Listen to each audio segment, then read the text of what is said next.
नमस्कार।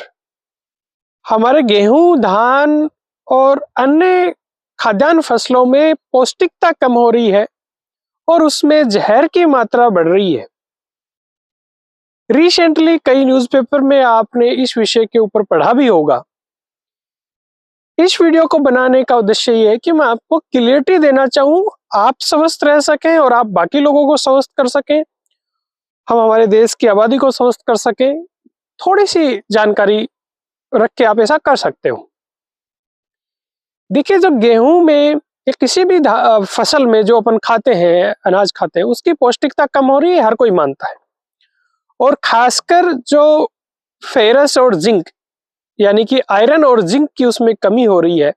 जिंक की भी हमें हॉस्पिटल में जाते हैं, टेबलेटें पकड़ाते हैं। आयरन की हमें टेबलेटें पकड़ाते हैं। हमारी माता बहनों को तो आयरन की टेबलेटें खिलाते ही रहते हैं।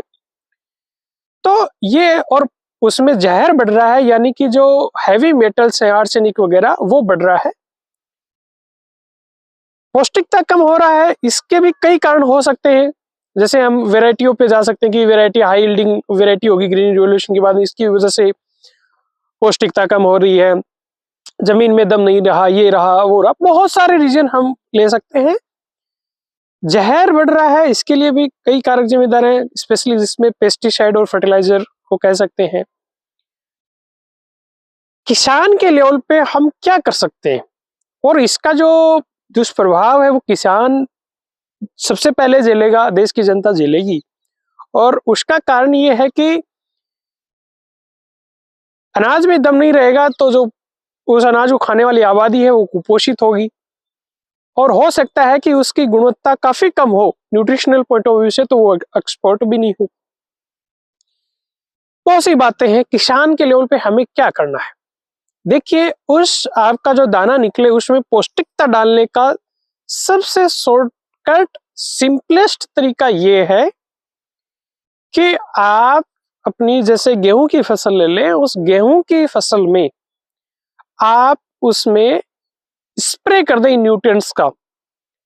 और वो स्प्रे कई शोध में साबित हो चुका है कि आप उसकी रिप्रोडक्टिव स्टेज यानी कि बाली निकल रही है उस समय या उसकी दूधिया अवस्था में यदि 2-1 स्प्रे कर देते हो तो बहुत फायदेमंद है। इवन जमीन से में ये न्यूट्रिएंट देने से भी ज्यादा फायदेमंद हो सकता है।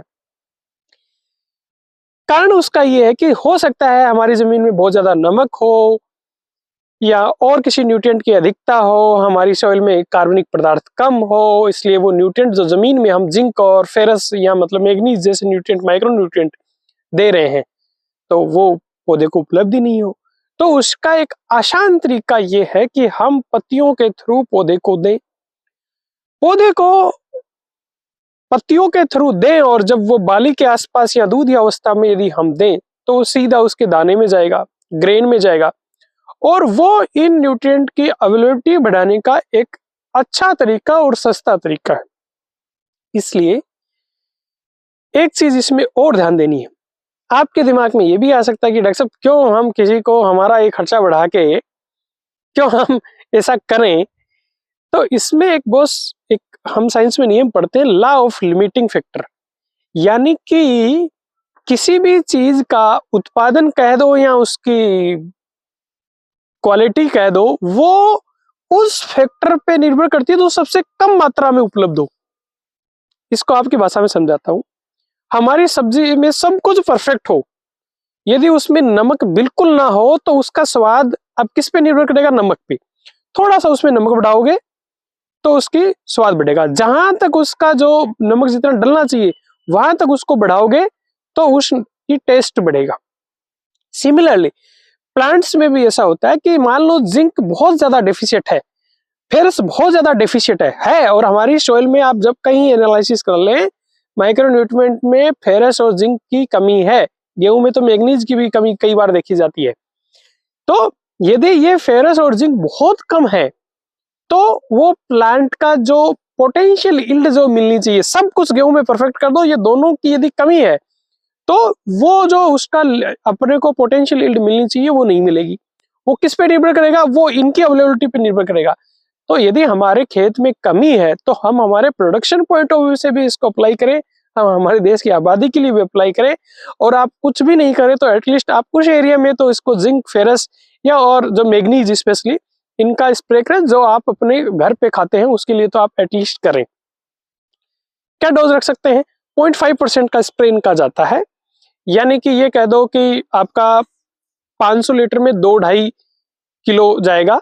और बेहतर ये होता है कि उसमें जैसे 2-2.5 किलो ये जिंक सल्फेट या फेरस सल्फेट आप ले रहे हो, तो उसके साथ में आप चूने का पानी 1-2 किलो चूना ले लो, उसका पानी भी आप मिलाएं। और वो इसलिए मिलाते हैं कि वो उसमें कई बार क्या होता है कि बहुत कॉमन कोई फसल होती है तो उसमें थोड़ी सी ऐसे स्पॉट्स से दिख जाते हैं, तो वो ना दिखे, एकदम सेफ रहे। तो ये बहुत वेल टेस्टेड और प्रभावी चीज है, आप इसको अपना सकते हो। उम्मीद करता हूँ ये जानकारी आपके लिए यूजफुल होगी। मैं खेती से जुड़ी हुई साइंटिफिक इन्फॉर्मेशन इस चैनल पर डालता रहता हूँ। आप इस चैनल को सब्सक्राइब करें, मेरे पुराने और आने वाले वीडियो आप देख पाएंगे। नमस्कार, जय हिंद।